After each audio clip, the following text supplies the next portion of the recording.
Ayan guys, namang problema pa rin ba kayo kung saan kayo pwede makahiram ng pera? Kung meron kayong GCash, ito na ang solusyon sa inyong mga problema. Nagamit ko na po ang mga services ito at nakautang na po ako dito sa GCash. Ay makikita ninyo na meron tayong mga offer dito sa GCash. At yung mga offer na yan ay nagamit natin and thanks to GCash. Paano nga ba tayo humiram ng pera dito sa GCash? Well, marami silang services na pwede natin paggamitan. Meron tayong 3 choices para makautang tayo ng pera sa GCash. At ituturo ko po sa inyo ito.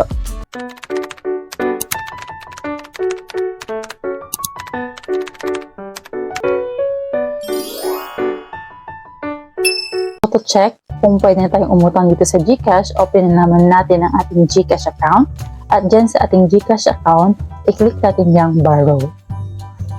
Upon clicking sa borrow, meron dyan nakalabas na meron tayong GGives dyan, GLoan, GCredit, and Borrow Loan. Ayan. So, yan tatlong services na yan, like GLoan, GCredit, and GGives, yun yung gagamitin natin para makautang tayo dito sa GCash. First up ay makikita mo yan dyan, yung GLoan. Ang GLoan, pwede natin itong gamitin personal cash loan at makukuha kaagad natin ito sa ating mga GCash wallet. Ang GLoan po ay isang personal cash loan na kung saan nag-aalaw sa atin na humiram ng pera directly sa ating mga GCash wallet. So within 24 hours, matatanggap kaagad natin yung ating loan dito. Dito sa GLoan, ang loanable amount dito, pwede kang mag-borrow ng 1,000 up to 50,000 with eligible users potentially receiving up to 125,000. Pero sa akin po, meron po akong offer dito na 25,000 pesos. At yung 25,000 pesos na yan, ay pwede mo na yung applyan ka agad-agad. Monthly interest rate varies for each user, ranging from 1.15% to 6.57%. At yung processing fee nila po ay one-time processing fee lamang na 3% na deducted doon sa ating loan amount. Ano tayo magiging eligible dito sa GLoan? So, kailangan lamang natin ay verify yung ating GCash account at paano tayo mag-apply sa ating GLoan. Gayan po yung ating gagawa ng video para sa ating mga next vlog. Pero, ito po kayo ng features kung ano itong GLoan at kung paano tayo mag-apply dito. So, madali lamang po mag-apply dyan. Once na okay ka na, i-click mo lang ng borrow, then hanapin mo yung GLoan, then GLoan and tap get started. So, lalabas yung get started dyan kung eligible ka na mag-apply para sa GLoan. So, makikita mo rin dyan yung offer mo kung magkaano yung ini-offer sa iyo ng GCash. Okay? So, ganun naman po kadali yung GLoan. Matatanggap ka agad natin yan cash sa ating mga GCash wallet. Next, matapos na natin yung GCash GLoan, dito naman tayo sa GGives. Ano itong GGives? Well, maganda din itong offer ng GCash kasi pwede din tayong humiram ng pera dito. Paano? Ito yung sinasabi natin na buy now, pay later option.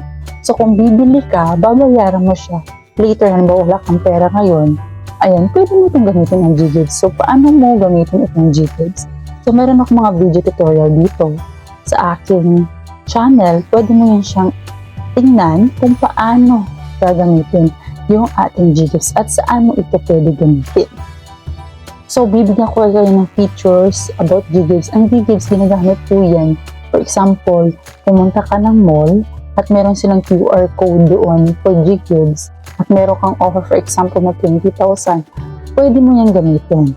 So, i-scan lamang yan siya doon sa gagamitin natin yung ating GCash application at i-scan natin yung QR code doon sa, for example, sa Pure Gold. So, meron kang grocery na binili doon at gusto mo pang buy yung GCash, yun, pwede siya doon.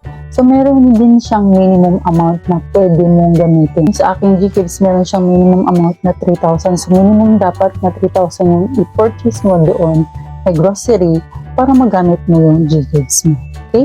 So, for further explanation, meron akong video tutorial dyan, how to unlock GCash, paano ka magiging eligible, how to use GCash, and last is how to convert GCash into cash. For example, ayaw mo siyang gamitin para sa iyong pamili ng mga grocery. Pwede mo siyang gamitin din na cash. So, i-convert mo nun siya into cash. So, meron tayong video tutorial dyan on how to convert GCash into real cash. Okay? Watch nyo lamang po yan. Lastly is itong G-Credit. Okay. Ano naman itong G-Credit? Anong pinagkaiba niya sa G-Loan, G-Gives? Itong G-Credit, parang siyang virtual credit o virtual credit card yung sinasabi natin. Kasi meron siyang credit limit. So, nakadepende doon sa GCash kung ilang offer nila, ilang amount yung offer nila sa inyo. Dito sa G-Credit, ito po ay tinatawag natin personal credit line. Para bayaran natin yung mga transaction natin sa GCash, partner merchants, using a virtual credit line. Yung G-Credit, ginagamit ko rin siya sometimes dito sa aking GoMo. Pwede mo siyang gamitin pambayad ng mga pambayad ng iyong purchase doon sa GoMo. Mga online transaction, pwede siya pambayad ng mga bills. Ayan. Malalaman mo na nag-accept ng G-Credit yung mga bills na yan pag meron nakalagay dyan mismo na G-Credit. Kasi meron siyang mga partner merchants na pwede natin paggamitan. Okay? All about 17,500 partner merchants nationwide yung ina-accept ito sa G-Credit. So, pwede mo siyang gamitin. Ako ginagamit ko siya personally na pambayad din sa mga bills ko rin. Okay? Like Meralco, ayan. Pwede mo siyang gamitin. Yung G-Credit. And of course, meron din siyang credit limit. So, yung initial credit limit ito is 1,000. At pwede din siyang umabot ng 30,000. So, paano mo ma-increase yung iyong G-Credit? Ma-increase yan siya pag lagi mo ginagamit yung GCash account mo. Nagamit mo pang cash in, ng mga purchases mo. Ayan.